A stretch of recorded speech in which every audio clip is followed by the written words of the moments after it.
Hey everybody, it's Colin here from Colin's Backstage Pass, where every week we sit down with local venue owners, music folk in the area, bands, anything music in the Lake Norman area. And this week I'm excited to have my friend Dave Hom from Lost World Brewing here with us today. Dave, how you doing? I'm doing great, Con. It's just another Monday, you know? Fantastic. Well, I appreciate you taking some time. I know running the business is probably taking up all of your time, but we'll take 30 minutes of it today and we'll jump right in. So I know a lot of folks that have lived in the Cornelius area, me specifically. I'm going to ask it as it's my question. But I remember when your building was a Blockbuster Absolutely. and then it was a bike shop, and you guys came in and you made an amazing venue, amazing brewery. Take us through how that all started. Well, thank you. So I've been a home brewer for years and years, probably about 30 years. And so I came into it with an understanding that I loved the brewery atmosphere. And for me, a great weekend was going out and hitting a brewery or two, trying some beers, hanging out with friends. That was a great weekend for me. So I always kind of wanted to do something like that. And I'm a consultant by training. I've been a business consultant for 30 some years. And I always looked at the breweries and I thought, you know what, if I did that, I don't want to do it like everything else, because craft breweries can be cookie cutter sometimes. I mean, we kind of joke a little bit, like some of these breweries you can walk in and you see the name on the front door, but there's nothing inside that identifies it as a brand or anything else. So we thought we could do something a little bit different. And I have a love of history, archaeology, travel, and adventure. And I said, you know what if we create a brewery that was themed around that and how it could be different? So for me, that was, taking the innovative side of the craft brewing model and saying, what can we do that's different? Until we had that concept, I wasn't really interested in it, but that concept was interesting to me. And that's when I said, you know what, let's put a team together and let's do this. Wow. So from start to finish, from the day you decided you want to do this, how long did it take you till you opened? So it's almost two different questions. So like, I am that person that when I have a concept, I have to write it down and I work through it and I examine it from all different perspectives, and that because part of my niche in consulting was creating new businesses or new business models. So there's a lot of pre-work that's just thought work. And at any one point in time, I mean, if you look on my computer, I probably have 20 different business models I'm playing around with at any one point in time. So I won't count that time. But what we're very good at is we're very good at, once we know what we want to do, at being able to bring that to fruition. So from the time we signed the lease in August to us opening in March, it was, 7 months. And that's for the build out and everything, just because we had planned it to that level and knew exactly what we wanted to do to open the brewery. Wow. So what made you pick Cornelius? So Cornelius is my home, and it's been for a while. And at the time, there was two breweries in Cornelius, and they were on the other side of 77. But for us, we said, there's a lot of populations over here. And, if you have a couple beers and stuff, you don't want to be driving very far. For us, we thought, there's a nexus here that we can be a part of. So for us, building on the western side of 77 made a lot of sense. And we just found a location we liked ahead. Our big things was off of close to a major thoroughfare, near a lot of, rooftops and a lot of parking. And, because, as we were reading through all the things that people don't like about breweries, they didn't like the fact that it was not bathrooms, they're not kept clean, they don't have parking. We wanted to make sure that we hit all three of those. Yeah, well, you certainly did. And obviously having that one in the back too was pretty amazing. And we'll touch on what you do with that at some times too. But yeah, Absolutely. someone who's lived in Cornelius 20 plus years, when you guys announced you were opening, it was kind of out of nowhere, Who's this guy and why is he doing this again? Yeah. All of a sudden, to your point, there was two others. We won't mention the names of the other two on the other side, but that was kind of it. And then, there's certainly bars, all over the other side, but that was really cool that you guys pulled that off. And the amount of work, I can't even imagine the amount of work that it took to get that building to be what you have it today. What was that like? Yeah. Well, fortunately I had really good contractors, and they built a lot of restaurants, a lot of breweries. They had a lot of experience. And so to me, it's always, I'm not the smartest guy in the room. I never will be, but can I bring the smarter guys into the room to help me? And that's what I did. I'm not the marketing expert, but I had Sherry Johnson, one of the best around for PR and that type of stuff. I'm a brewer, but on a small scale. What I do is Betty Crocker oven compared to, the industrial stuff we do at the brewery. So I found, people who could brew very well. Right. And we continue to do that. We look for brewers we'll go and try 1,000 other beers and see if we like them. And then, it's all those little elements of guys obviously coming in and having that experience building out a brewery and a restaurant and working it through it with us. And then also, we really depend upon Deutsche, which is the company that makes all of our brewing equipment. Mhm. They were phenomenal. They're here in Charlotte, and they didn't want to lose our business. But they were great in terms of sitting down with us, and we had 3 or 4 experienced brewers in the room with us, and we redesigned parts of their system, which eventually went into their system because we wanted to be able to have one of the most sophisticated systems for the size that we are in North Carolina, because that's important to us, big part of our brands of beer. But from the start to finish there, really was a team effort and getting a lot of people involved.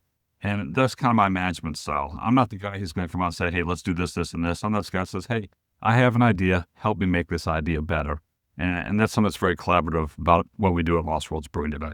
Wow, that's awesome. So when you opened the doors day one, how many different flavors? Do we call it flavors? How many flavors, types? Styles is the word. Yeah, we use the word styles for it. Okay. So our goal was to have, and we stuck with this today, we have what we call our base camp beers.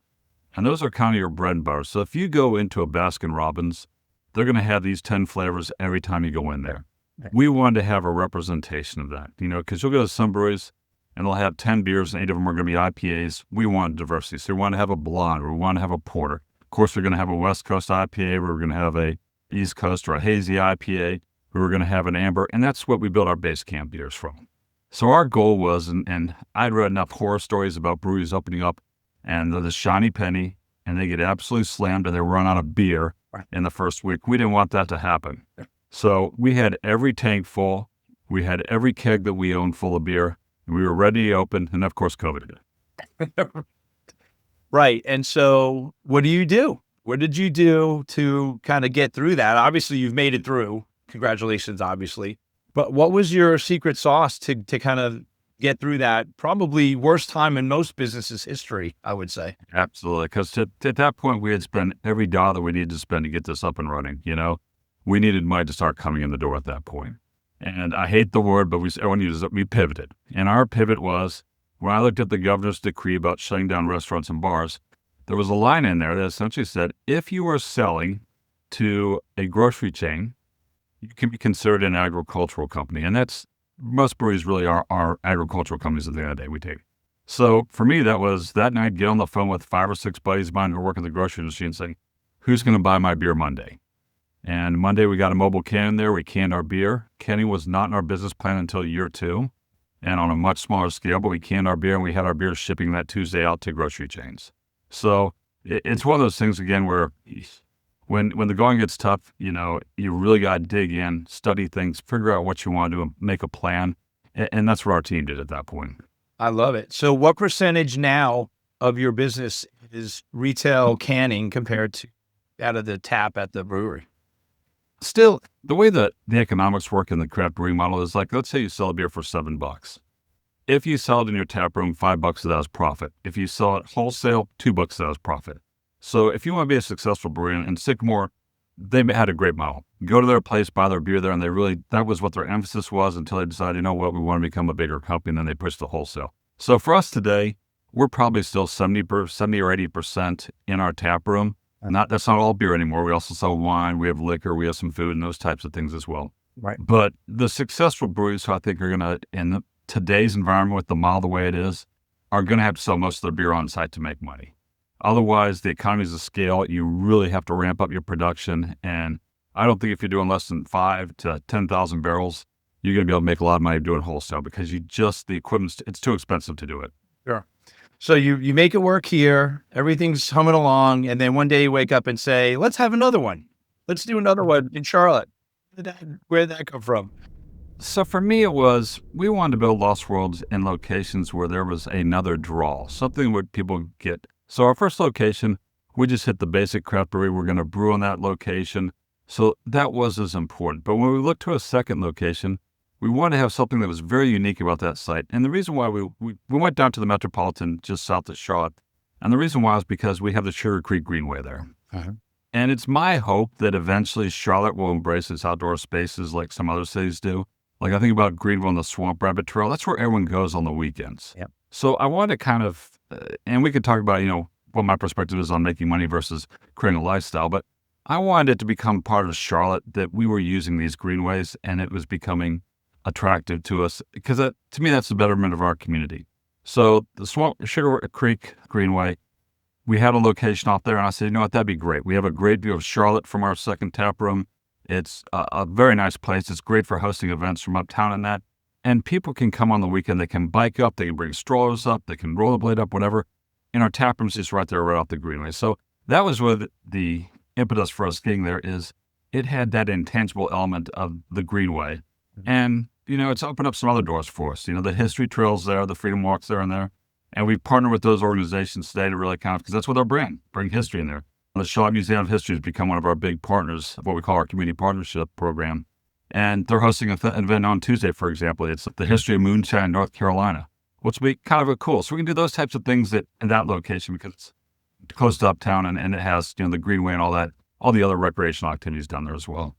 I love it. And I used to go to the Metropolitan all the time. I used to work uptown, and that was in addition to a Live After 5 and some of those other events. It was always something at the Met. I want to say Friday was kind of the hot night of the week. And this is, 15 years ago now. That shows my age of the last time I was uptown. Certainly when you live up here, it's not easy to make the trip down there for other reasons, but that's another podcast on another day. Getting harder every day. Absolutely.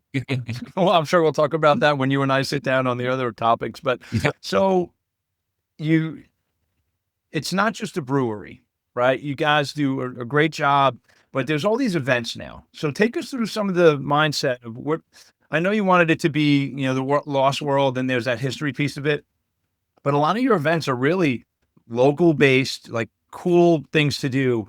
Take us through some of those.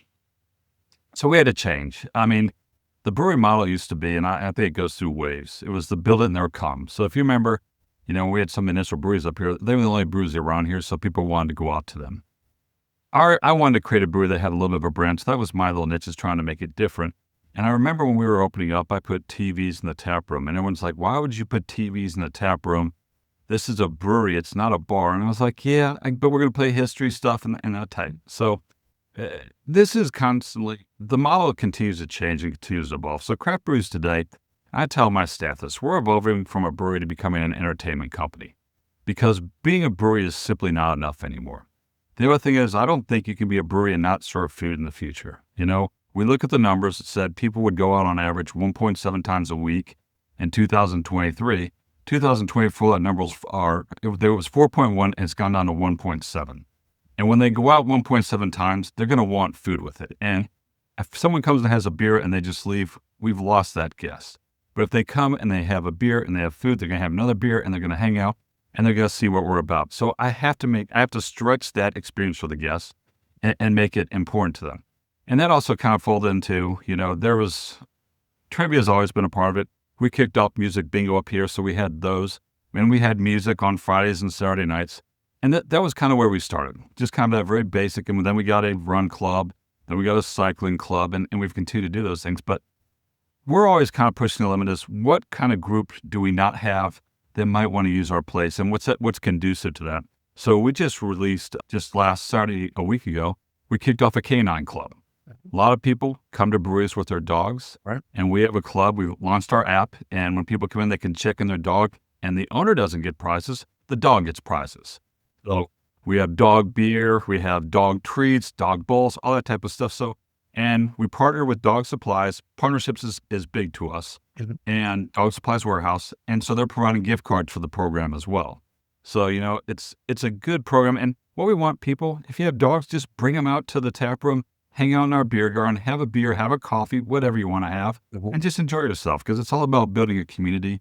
And all these programs, all these events are really about building communities. Now, we've done some bigger events, and I can go into that as well about markets, not type. Well, I'll go into that. Yeah. So what we did is, you mentioned earlier, we have a big parking lot behind us.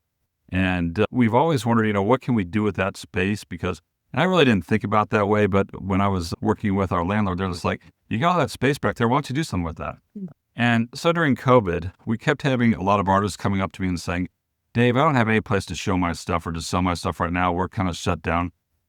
You guys have it, so you have the separation of the tables, the 6 feet, the cleaning, all the protocols in place. Can we come out and be there? And we thought about this for a while. And Christine Rinkert, who used to own Luna's at the Lake, a very close friend of mine, she used to do markets. And she would have several vendors come into Luna's at the Lake. And we thought about this and said, you know what, why couldn't we do something like that? So we launched our first one. It's always the Saturday. We call it our Christmas market, the Saturday after Thanksgiving. And we usually get somewhere between 45 and 50 vendors out there, 10 by 10 stalls. And we were able to do that during COVID. Everyone wore their masks, and a lot of people were really good about it. And we, designed a location where people can go through, they get their sanitizer, sit down at the picnic tables. And it was a huge success for us. And markets today are some of our best events. We'll have, over the course of the year, 6 or 7 markets at Lost Worlds. We're going to kick off a new one, kind of a dark market this year, this October. We always have an Oktoberfest one, but that's become part of our culture, is having these events where we bring the community together. And that's part of our corporate philosophy. We want to be a meeting place for Cornelius and really Lake Norman, where we want you to come, be able to hang out, have business meetings, just have a very nice environment where you can sit out and you can interact with people. Yeah, and I love that because it's not usually, we think of brewers as the place you go later on in the evening, and that's kind of the place you stay. But you're busy. What do you open up 11 or 12 on the weekends? We're open, well, not because of the coffee shop. That's We're right, at 8 a.m. on the weekends, and we start serving beer probably around 11-ish. Yeah. Yes, But we're not, there all yeah. literally. We're not a nightclub. We will never be a nightclub. We see people that'll come to our place and hang out for a couple hours. Then they might go to Bin 110 or Boatyard with what Chris has done over there. And that's fine. I mean, that's not who we are today. Yeah. Well, you found your niche and you guys are really crushing it. So let's talk about the coffee thing for a minute. I'm glad you mentioned that. The last place I would think to go have a cup of coffee is at a brewery. How the heck did that come? Because what it is you look at your space. Right. We have a huge tap room. We have a huge beer garden. And those are not used in the morning. And so we're trying to think about, how can we use that in the morning? What do we want to do? And to be honest with you, I didn't really think anything more of it at that point. But one day we just kind of said, it'd be nice if we had coffee sometime, And so we explored some things with some partners. And I ran into a gentleman. His name's Tony. He owns a company called Enderley Coffee. And Tony should be on every podcast. This guy is one of the most brilliant entrepreneurs I've ever met. And what I love about him is not only does he have a passion, which is key for any entrepreneur, but he also has a passion for his coffee and how he creates the models that's delivered to the end consumer. This guy made it as easy as it possibly could. I mean, we were up and running in almost 2 months he helped us purchase the equipment. We have very detailed, I'm a process guy. We have very detailed procedures at Lost Worlds. His were every bit as detailed as ours. Pictures of stuff, this is how you do it. And so I didn't have to create any training material or anything. We just took his and reutilized it. But our philosophy has always been, we want to be a community center. We want people to come and enjoy the space. And coffee just seems like a really great way for people to come in and have conversation. And we have people that come in every single day. They sit at the same tables. They work together. And we want to be your third space, after your work and after your home. Can Lost Worlds be your third space? And we can create an environment. It's pretty quiet during the day. And on occasion, we're doing a canning day and it's not. But you still have our event room. You can go in and shut the door. And companies are using it for training. We're having that, this Canines and Coffee is on Saturdays. Same type of thing. So how can we maximize the use of our space? And it really doesn't cost us that much more. And it's just something, again, to create that community meeting space. Yeah. I love it. I love that I know you don't like the word pivot because you said you didn't like the word pivot, but I love that you pivoted and figured out all these different spots, right? Because from a business perspective, you can't be the same forever. People get bored. You got to bring up, new and exciting stuff. All right. So here's the part of this that I always love to talk about, as you know, is the music side of this. And Absolutely. I know for a while you had your, more acoustic shows, I would say, is probably a fair statement, right? And then you decided one day, no, that's not good enough either. I want bands. I want a stage. I want to bring, the big names to the venue. And you came up with Lost at the Lake with Justin, my good buddy Justin, over at the Kane Center. And as a music person, when I heard you guys were doing this, and, in full disclosure, a band, Rattle and Hum, was there last November. We appreciate that. And we'll throw that little slide in there. But then you kind of turned it into a whole summer of music on top of an already very busy schedule. So where did that come from? I have a lot of where did that come from questions. But where did that come from? So craft beer is actually having a pretty tough year. And depending upon which circumstance you're looking, we will lose somewhere between 30 and 40 breweries in North Carolina this year. So it's a tough time. So the thing is always, how can you stay on that curve and make yourself interesting so people want to come see you? And we've had music as part of our ensemble since day one. We typically had, a singer-songwriter type performer on a Friday night. in our beer garden. And then on Saturday, a lot of times we have a band, and you're familiar with all the bands we've had. And what I found is there's a lot of talent here that kind of is hidden. And some of these singer-songwriters, like, I don't want to ever give that up on a Friday night because they're talented. And, I like to sit in our beer garden and just listen to them because we got some really outstanding musicians. Bands, they're hit or miss. Some of them are outstanding. Others, they're still learning, and that's okay too. We want to give them a place as well. So we were doing that, and it was successful. But to me, there was something that was missing up here in the Lake Norman area. And so Justin will tell you, I kind of was poking him for a little bit like, hey, I don't have expertise in booking big bands. I don't have expertise in the ticketing. I want to learn those things, but maybe we could do something collaborative. You guys handle that piece of it, what you're good at. We'll handle the piece that we're getting at. We got a great location to do it. Because around Lost Worlds, there's roughly 700 parking spots. So, we can do this type of thing. So we sat down, and to be honest, we're probably a little late to the game, booked 4 bands, and we wanted to get a couple of headliners, and then we had one tribute band. We're not going to ever get into the tribute bands too much. What was unique about our thing is we wanted to get bands that people had heard of before, maybe on a national scene like, Sister Hazel and the Verve Pipe. We have the Verve Pipe this Saturday. Right. The Cleveleys have a very strong backing as well. So, and we're not going to get, obviously, Van Halen's not coming, but can we get those bands from yesteryear that, they're playing venues like ours now? Uh-huh. We do want to get in tribute bands. Crispy Kiss and Boatyard, they do an outstanding job at that. They have them all booked. That's their niche. And if that's what you're looking for, perfect. You can go there. Uh-huh. But we just want to be able to play, 4 to 6 concerts a year that were a band that, you might remember from the 90s, the 80s. They're not big touring bands anymore, but they're fun and they have a following. And our deal was, we'll run the stage in the back there, and we tried a number of different models in that. And as we got with the Kane Center, they had all that taken out. So a lot of decisions like who we're going to use for the stage, for ticketing, for security, they had all that. And I'm like, you know what, you guys handle that. And I will handle the piece of we're going to make sure that we have, the beer there and continue to focus on that and have all the, keep our guest service model in place on a larger scale. So it came to fruition. We kicked off this year, and we've had 3 events now. The Verve Pipe we're going to have this Saturday. You can buy tickets at canearts.org, but by the time this views, it'll be gone, so it doesn't matter. But we're excited after that. So anyway, we can. Yeah, so you can't see it anymore. Sorry, but it's been a lot of fun for us. And the key thing for me is not just what we put out this year, but what we have learned as the Kane Center and also as Lost Worlds.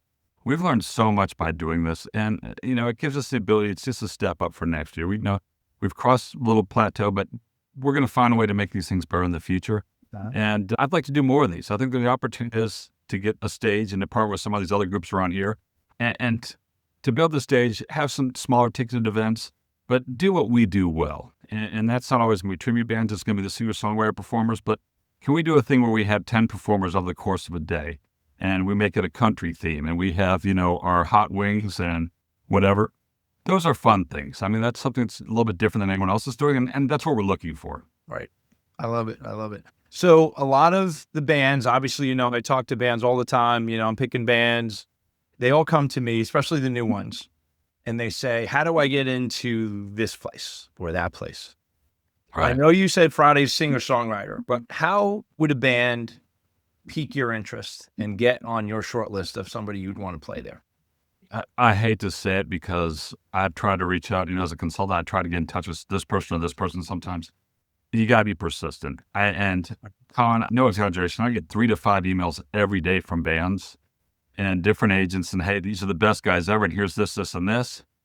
That's fine. I don't have the time to go in and look at every single one of them. Right. Having said that, if they reach out to me 2-3 times and they're polite and they're patient, because I try and respond to all of them, I just say, hey, I'm not booking stuff right now and that type of thing. I hate to say it, I got a little form letter, copy and paste, and it goes out the door. But be persistent. And, it never hurts to come out. And I always find, and it's a couple, if they come out to your location, say, hey, I was at your venue, I had this beer, I enjoyed myself, had really great stuff. I know I've reached out to you before, but would love to see you again. Those are the types of messages that get through. Make it personal to us and show that you've done your research. Yeah. And then I'm so much more likely to reach out. And I apologize if you try to reach out to me 10 times already and you're watching this, I'm sorry. It's just the volume is so much that I can't connect with every single person. Right. So, and that message is the same from every other venue that I've talked to, that you've seen, right? And, I hate it because you don't want to discourage bands.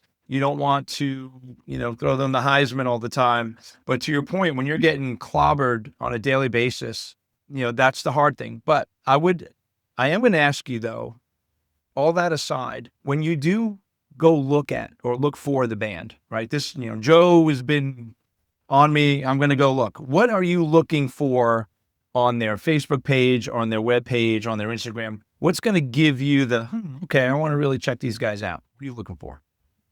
Okay.